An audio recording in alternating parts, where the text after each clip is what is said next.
নমস্কার বন্ধুরা। মহাভারতের মহাকাব্যে পাণ্ডব এবং কৌরবদের মধ্যে একটি স্মারক সংঘর্ষের জন্য কুরুক্ষেত্রের যুদ্ধক্ষেত্রে নির্ধারণ করা হয়েছিল। অতুলনীয় দক্ষতা এবং গৌরবদের যোদ্ধার উভয় পক্ষে জড়ো হয়েছিল। প্রত্যেকে তাদের উদ্দেশ্যের জন্য লড়াই করতে প্রস্তুত। এই পরাক্রমশালী যোদ্ধাদের মধ্যে একজন তার ভয়ঙ্কর পরাক্রম এবং অতুলনীয় হিংস্রতার জন্য দাঁড়িয়েছিলেন গুরু দ্রোণাচার্যের পুত্র অশ্বত্থামা। অশ্বত্থামা কোনো সাধারণ যোদ্ধা ছিলেন না। তিনি কপালে এমব্রয়েড করা একটি রত্ন নিয়ে জন্মগ্রহণ করেছিলেন। তাকে অজয়তা এবং অপরিমেয় শক্তি প্রদান করেছিলেন।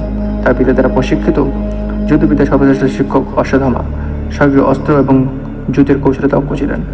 যুদ্ধক্ষেত্রে তার উপস্থিতি এমনকি সবচেয়ে সাহসী যোদ্ধাদের হৃদয়ে ভয় জাগিয়েছিল।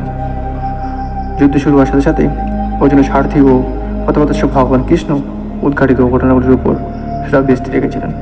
কৃষ্ণ তার ঐশ্বরিক দৃষ্টির সাথে অশ্বত্থামা যে সম্ভব ধ্বংস সংযুতি প্রকাশ করতে পারে তা জানতেন। পাণ্ডবদের ধার্মিকতার প্রতি তার অটল বিশ্বাস থাকা সত্ত্বেও কৃষ্ণ গভীরভাবে উদ্বিগ্ন ছিলেন যে অশ্বত্থামা নিয়ন্ত্রণ করা হলে বিপর্যয় করতে পারে। এক রাতে কৃষ্ণ যখন চিন্তায় বসেছিলেন, তিনি পরিস্থিতির মধ্যে আকর্ষণকে প্রতিফলিত করেছিলেন। যুদ্ধক্ষেত্রে ইতিমধ্যে অগণিত যোদ্ধা রক্তে রঞ্জিত ছিল এবং বাজি আগের চেয়ে বেশি ছিল। তিনি জানতেন যে অশ্বত্থামাকে মোকাবিলা করার জন্য শুধু শক্তি নয়, অপরিসীম প্রজ্ঞা এবং কৌশলের প্রয়োজন হবে। কৃষ্ণ পাণ্ডবদের মধ্যে জ্যেষ্ঠ যুধিষ্ঠির কাছে যাওয়া এবং তার উদ্যোগগুলি ভাগ করার সিদ্ধান্ত নিয়েছিলেন। যুধিষ্ঠির কৃষ্ণ শুরু করেছিলেন, যুদ্ধ একটি জটিল পর্যায়ে পৌঁছেছে। কৌরবদের মধ্যে একজন যোদ্ধা রয়েছে যার ক্রোধ এবং শক্তি অতুলনীয়। অশ্বত্থামা তার উপস্থিতি একটি গুরুতর হুমকি এবং তিনি যে চ্যালেঞ্জের সম্মুখীন হয়েছিলেন তার জন্য আমাদের প্রস্তুত থাকতে হবে।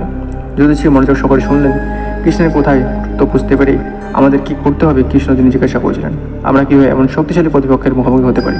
কৃষ্ণের চোখ দুটোর সংকল্প জলজল করে উঠল। আমাদের অবশ্যই আমাদের শক্তি এবং আমাদের বুদ্ধি ওই ব্যবহার করতে হবে। অশ্বত্থামার শক্তি তার ক্রোধ এবং তার অজয়তা বোধ দ্বারা ইন্ধন পায়। তার রাগ মোকাবিলা করার এবং তাকে জড়িয়ে ধরার জন্য আমাদের অবশ্যই একটি উপায় খুঁজে বের করতে হবে। পরের দিন যুদ্ধে আবার নতুন করে তীব্রতার সাথে শুরু হয়। কৃষ্ণ অর্জুনের রথ চালাচ্ছিলেন। অশ্বত্থামার গতিবিধির উপর গভীর নজর রাখলেন।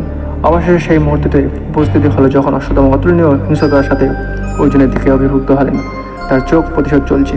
কৃষ্ণ তার ঐশ্বরিক জ্ঞান দিয়ে অর্জুনকে স্বর্গের শক্তি অস্ত্র ব্রহ্মাস্ত্র আহ্বান করার নির্দেশ দিয়েছিলেন।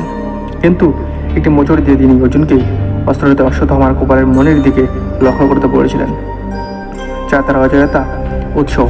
অর্জুন অস্ত্র ছেড়ে দেওয়ার সাথে সাথে কৃষ্ণ তার ঐশ্বরিক শক্তি দিয়ে পরিচালনা করেছিলেন, নিশ্চিত করেছিলেন যে এটি রত্নটিকে আঘাত করছে। রত্নটি ছিন্ন ভিন্ন হয়ে গেল এবং অশ্বত্থামা অপরিচয়তা ভেঙে গেল। যদিও এমন একজন শক্তিশালী যোদ্ধা তার ভয়ের অপ্রতিরোধ আভা কমে গিয়েছিল। যুদ্ধ ও অপমানিত অশ্বত্থামা পিছু হাঁটলেন। বুঝতে পেরেছিলেন যে তিনি কৃষ্ণ অর্জুনের সম্মানিত শক্তি এবং কৌশলের অবমূল্যায়ন করছেন। কৃষ্ণের প্রজ্ঞা এবং অর্জুনের দক্ষতার নেতৃত্বে পাণ্ডবরা বিরুদ্ধের জন্য লড়াই চালিয়ে যান। সেই পর্যন্ত বিজয়ী হন। যুদ্ধ শেষ হয়েছে, কিন্তু যুদ্ধক্ষেত্রে শিক্ষা তাদের হৃদয়ে রয়ে গেছে। অশ্বত্থামার সাথে কৃষ্ণের মুখোমুখি সাহস, কৌশল এবং পাশবিক শক্তির চেয়ে বেশি বুদ্ধি গুরুত্বের একটি শক্তিশালী গল্প হয়ে উঠেছে। এটা সবাইকে মনে করে দেয়ছে এমনকি সবচেয়ে বিপজ্জনক প্রতিপক্ষকেও প্রজ্ঞা, বিশ্বাস এবং সংকল্পের সঠিক সংমিশ্রণে পরাস্ত করা যেতে পারে। কৃষ্ণ এবং অশ্বত্থামার গল্প যুগে যুগে প্রতিধ্বনিত হয়েছে। ভবিষ্যৎ প্রজন্মকে শক্তি এবং বুদ্ধি উভয়ই সাথে তাদের ভয় এবং চ্যালেঞ্জের মোকাবিলা করতে অনুপ্রাণিত করেছে। এটি শিখেছে যে প্রকৃত বিজয় কেবল শত্রুকে পরাজিত করার মধ্যেই নয়, এবং সাহস, প্রজ্ঞা সবচেয়ে বড় হুমকি বোঝার এবং তাদের দেওয়ার মধ্যে রয়েছে। সো বন্ধুরা, এরকম আসলে ভিডিওতে চ্যানেল সাবস্ক্রাইব করবেন। জয় হিন্দ, বন্দে মাতরম। ভালো থাকি, জয়।